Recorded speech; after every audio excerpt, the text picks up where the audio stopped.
Bismillahirrahmanirrahim. Assalamualaikum warahmatullahi wabarakatuh. Perkenalkan, nama saya Andrian Saputra, NIM 182121254 dari lokal ESY 6A. Dalam hal ini saya akan menjelaskan terkait dengan penugasan yang diberikan oleh Pak Dr. Al-Ma'arif M. Hum dengan mata kuliah metode penelitian. Baiklah, dalam kesempatan ini tugas yang diberikan kepada kami adalah yaitu mereview jurnal. Nah, dalam hal ini saya bukan hanya merujuk kepada jurnal yang saya paparkan tadi, namun dalam hal ini saya juga merujuk kepada buku. Nah, dalam hal ini buku tersebut yaitu buku daripada Profesor Sugiono. Nah, dalam hal ini jenis penelitian itu ada 5. Yang pertama itu adalah penelitian eksperimen, kemudian penelitian studi kasus, kemudian yang selanjutnya adalah penelitian etnografi, selanjutnya penelitian fenomenologi, dan yang terakhir adalah grounded theory.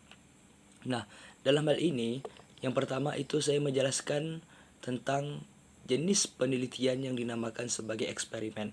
Nah, seperti kita ketahui bersama yang dijelaskan dalam buku Profesor Sugiono yang saya kutip adalah beliau menjelaskan bahwa dalam metode eksperimen ini merupakan metode penelitian yang digunakan untuk mencari pengaruh atas perlakuan tertentu terhadap yang lain. Sehingga apa? Dalam kondisi yang dalam hal seperti ini merupakan salah satu jenis penelitian yang pernah dipakai dalam jurnal maupun penelitian-penelitian sebelumnya.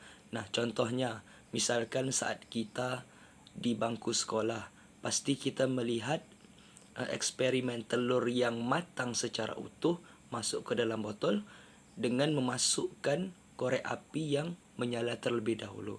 Nah, ini merupakan aktivitas eksperimen yang dimaksud, yaitu di mana mencari pengaruh perlakuan tertentu yang ada dilakukan pada penelitian tersebut, kemudian masukkan korek atau kertas yang dinyalakan apinya terlebih dahulu untuk melihat pengaruhnya. Nah, pengaruh yang seperti apa? Nah, pengaruh yang ada pada telur seperti mustahil masuk ke dalam botol secara utuh. Namun secara nyatanya bisa karena terdapat perbedaan tekanan gas sehingga telur terhisap oleh botol.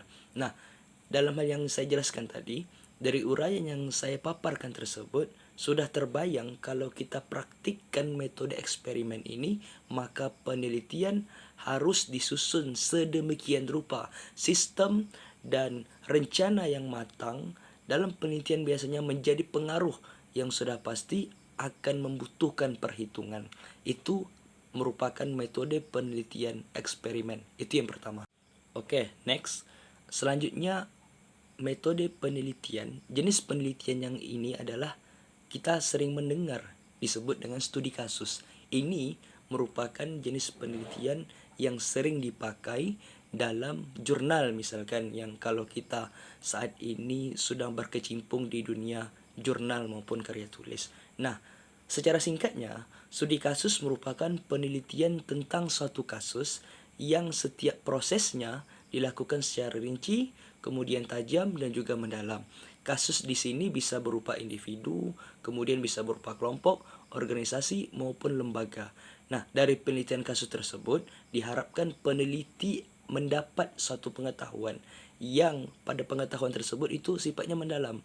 Sehingga apa? Sehingga tentang kasus yang diteliti tersebut, kasus yang diteliti biasanya harus hal yang sedang terjadi atau yang sekarang terjadi, atau kita kenal dengan bahasa intelektualnya adalah aktual, bukan yang sudah terlewati, dan harus benar-benar spesifik dan juga unik. Dengan kata lain, peneliti lebih disarankan untuk memilih satu kasus saja, baik yang sangat sederhana maupun dari kasus yang kompleks. Itu merupakan penelitian yang kedua yang disebut dengan studi kasus. Oke, next kita masuk kepada jenis penelitian yang ketiga. Jenis penelitian yang ketiga ini dikenal dengan penelitian etnografi. Nah, apa dia penelitian etnografi tersebut? Nah, penelitian etnografi ini secara sederhananya dapat kita maknai sebagai penelitian yang salah satu termasuk kepada penelitian kualitatif, di mana yang melibatkan satu kombinasi melalui jenis lapangan ataupun dilakukan secara observasi yang berusaha untuk memahami fenomena budaya, kultur, atau kita sebut dengan kultur misalkan ya, yang mencerminkan pengetahuan dan sistem dengan makna yang memiliki kehidupan kelompok budaya atau kultur tertentu. Nah, etnografi ini biasanya dipelopori antropologi daripada sosial budaya tersebut, tetapi juga telah menjadi metode yang sangat populer, yang sangat hits di berbagai bidang maupun ilmu sosial, terutama bagi peneliti di bidang ilmu sosiologi. Oke, next kita masuk kepada penelitian yang keempat, yakni jenis penelitian fenomenologi. Nah, apa dia fenomenologi? Fenomenologi ini kalau kita kenal dari buku Profesor Sugiono ini, beliau menjelaskan tentang bahwasanya fenomenologi ini juga merupakan jenis metode penelitian sifatnya itu kualitatif yang diaplikasikan kemudian diimplementasikan untuk mengungkap kesamaan makna yang menjadi esensi di suatu konsep atau fenomena tertentu. Nah, secara sadarnya, secara individual dialami oleh sekelompok individu dalam hidupnya sebagai metode yang mengungkapkan esensi makna daripada sekumpulan individu. Fenomenologi menjadi metode riset yang betul-betul menjadi salah satu sasaran daripada peneliti. Nah, misalkan dari filsafat, psikologi, serta penerapannya, sehingga syarat-syarat dan upaya filosofis tersebut, maka secara psikologis yang direfleksikan dari abstraksi, maka ini menjadi salah satu jenis penelitian yang sering dipakai walaupun tidak semudah dengan apa yang kita bayangkan, namun fenomenologi ini merupakan jenis penelitian yang termasuk daripada kualitatif tersebut. Itu salah satu jenis penelitian fenomenologi yang saya sampaikan, ini yang keempat. Oke, next yang terakhir ini jenis penelitian yang mungkin bisa saya uraikan secara singkat, yakni jenis penelitian grounded theory. Nah, di mana pada penelitian yang terakhir ini merupakan salah satu jenis metode kualitatif juga, karena analisanya tidak menggunakan angka, namun pada coraknya secara induktif, karena hendak menemukan sebuah teori yang baru. Nah, objek penelitiannya adalah salah satu fenomena yang ada, kemudian dalam konteksnya yang secara alamiah dan dimengerti sesudah data lapangan diperoleh, entah melalui wawancara atau melalui observasi maupun interpretasi. Nah, dalam hal ini dasar filosofis dari grounded theory ini adalah interaksi simbolik.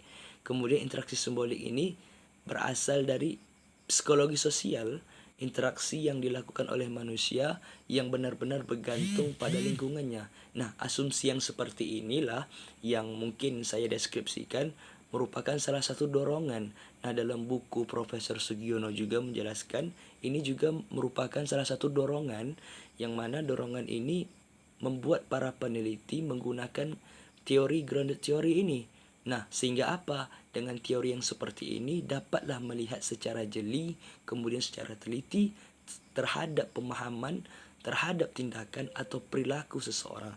Nah, setiap tindakan manusia selalu memiliki arti tertentu. Nah, oleh karena itu teori ini bisa juga dipakai oleh peneliti untuk meneliti atau membuat jurnal, skripsi, dan lain sebagainya.